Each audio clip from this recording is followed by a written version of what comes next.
ओम सूर्याय नमः। जय छठी माता की। स्वागत है आप सभी का मेरी राधे कृष्ण ब्रजधाम यूट्यूब चैनल पर। आज मैं आपको छठ पूजा की विधि तथा छठ माता की कथा सुनाऊंगा। 4 दिन तक चलने वाले छठ पर्व की आज से शुरुआत हो रही है। छठ पर्व से करोड़ों लोगों की आस्था जुड़ी है।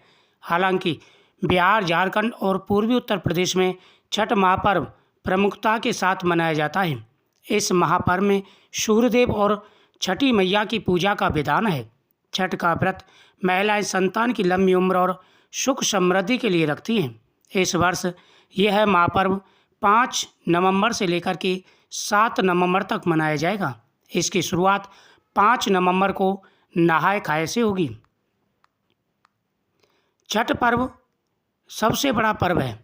छठ का व्रत पूरी श्रद्धा और नियम के साथ में रखा जाता है। शास्त्रों के अनुसार कार्तिक मास में सूर्य अपनी नीच राशि में होता है, इसलिए सूर्यदेव की विशेष उपासना की जाती है ताकि स्वास्थ्य की समस्याएं परेशान ना करें। षष्ठी तिथि का संबंध संतान की आयु से होता है, इसलिए सूर्यदेव और षष्ठी की पूजा से संतान प्राप्ति और उसकी आयु की रक्षा होती है। नहाय खाए छठ पर्व के पहले दिन की विधि होती है, जिसमें व्रती अपने शरीर और मन को शुद्ध करने के लिए इस प्रक्रिया का पालन करते हैं। यह दिन मुख्यतः शुद्धता और सरल भोजन के लिए होता है। छठ में व्रती पहले दिन सुबह सुबह किसी पवित्र नदी, तालाब या घर में स्नान करें। पानी में थोड़ा सा गंगा जल जरूर मिला लें। स्नान के बाद पूरे घर की विशेष रूप से सफाई की जाती है। रसोई को शुद्ध और पवित्र रखा जाता है।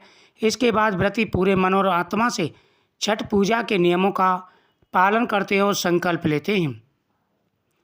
नहाय खाए के दिन व्रती सिर्फ सादा सात्विक भोजन करते हैं। आमतौर पर चावल, चने की दाल और कद्दू की सब्जी बनाई जाती है। भोजन में लहसुन, प्याज या किसी भी तरह के मसालों का प्रयोग नहीं किया जाता। भोजन मिट्टी या कांसे के पात्रों में पकाया जाता है और उसे लकड़ी या गोबर के उपलों पर पकाना पारंपरिक होता है। आम की लकड़ी भी इसमें शामिल होती हैं। व्रती इसे शुद्धता के साथ ग्रहण करते हैं और उसके बाद ही परिवार के अन्य सदस्य भोजन करते हैं। दूसरे दिन को लोहंडा खरना कहा जाता है। इस दिन लोग उपवास रखकर शाम को खीर का सेवन करते हैं। खीर गन्ने के रस की बनी होती है। इसमें नमक या चीनी का प्रयोग नहीं होता है। छठ पर्व में तीसरे दिन उपवास रखकर डूबते हुए सूर्य को अर्घ्य दिया जाता है। साथ में विशेष प्रकार का पकवान, ठेकुआ और मौसमी फल चढ़ाया जाता है। अर्घ्य दूध और जल से दिया जाता है। चौथे दिन बिल्कुल उगते हुए सूर्य को अंतिम अर्घ्य दिया जाता है। इसके बाद कच्चे दूध और प्रसाद को खाकर व्रत का समापन किया जाता है। यह व्रत 4 दिनों का महापर्व है। 4 दिन तक पूरे नियम के साथ में इस व्रत का पालन किया जाता है। इस व्रत का जो नियम है वह बहुत ही कठिन है। जितने कठिन इसके नियम होते हैं उतना ही यह फलदायी व्रत है। इस व्रत के रखने से हर प्रकार की मनोकामना पूरी हो जाती है। जीवन में आ रहे सारे कष्ट और परेशानियों को छठ माता दूर कर देती हैं। सभी की प्रकार की मनोकामना तो पूरी होती है, साथ ही संतान की रक्षा होती है। संतान की प्राप्ति भी इस व्रत से होती है। जिनको संतान का सुख नहीं मिला है उन्हें संतान का सुख भी मिलता है। छठ पर्व षष्ठी का अपभ्रंश है। कार्तिक मास की अमावस को दीपावली की मनाने के 6 दिन बाद कार्तिक शुक्ल को मनाए जाने वाले कारण से छठ महापर्व कहा जाता है।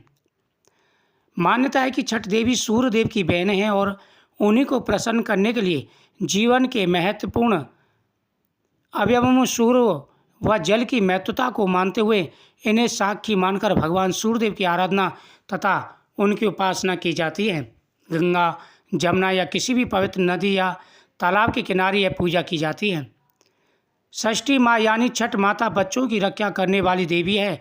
इस व्रत को करने से संतान की आयु लंबी होती है। मार्कंडेय पुराण में इस बात का उल्लेख मिलता है कि सृष्टि की अर्धराष्ट्रीय प्रगति देवी ने अपने आप को 6 भागों में विभाजित किया था। इनके छठे अंश को सर्वश्रेष्ठ मातृ देवी के रूप में जाना जाता है, जो ब्रह्मा की मानस पुत्री हैं। वो बच्चों की रक्षा करने वाली देवी हैं। कार्तिक मास के शुक्ल पक्ष की षष्ठी को इन्हीं देवी की पूजा की जाती है। शिशु के जन्म के 6 दिनों बाद इन्हीं देवी की पूजा की जाती है, जो कि हमारी किस्मत लिखती हैं, और जिस प्रकार से छठी माता लिखती हैं पूरा जीवन उसी प्रकार व्यतीत होता है। कथा के अनुसार प्रियव्रत नाम के एक राजा थे।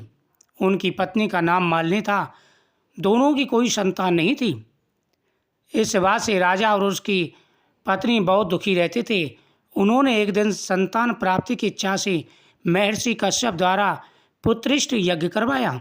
इस यज्ञ के फलस्वरूप रानी गर्भवती हो गई। 9 महीने बाद संतान सुख तो प्राप्त हुआ। रानी को मरा हुआ पुत्र प्राप्त हुआ। इस बात का पता चलने पर राजा को बहुत दुख हुआ। संतान शोक में वह आत्महत्या का मन बना लिया।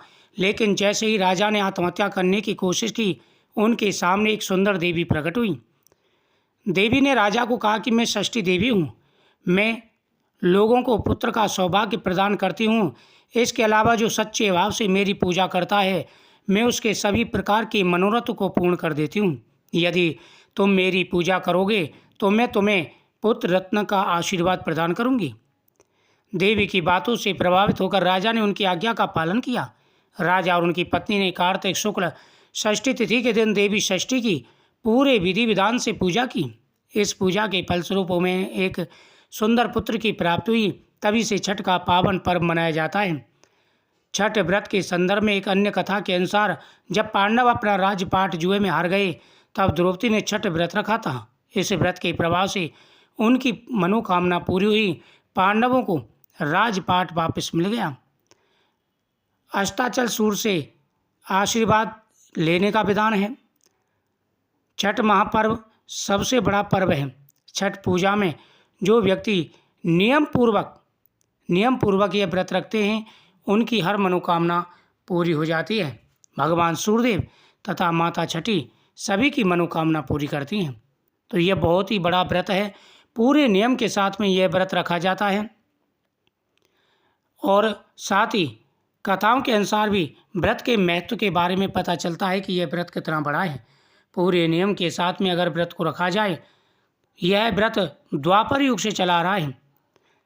स्वयं पांडवों ने, द्रौपदी ने यह व्रत रखा था, तो बड़ा महत्व है इस व्रत का। पूरे नियम के साथ में इस व्रत को रखें, सूर्यदेव की आराधना करें, माता छठी की पूजा करें, षष्ठी माता की पूजा करें, सभी प्रकार की मनोकामना पूरी होंगी। वीडियो को शेयर करें, चैनल को सब्सक्राइब करें, कमेंट में जय छठी माता की जरूर लिखें। जय षष्ठी माता।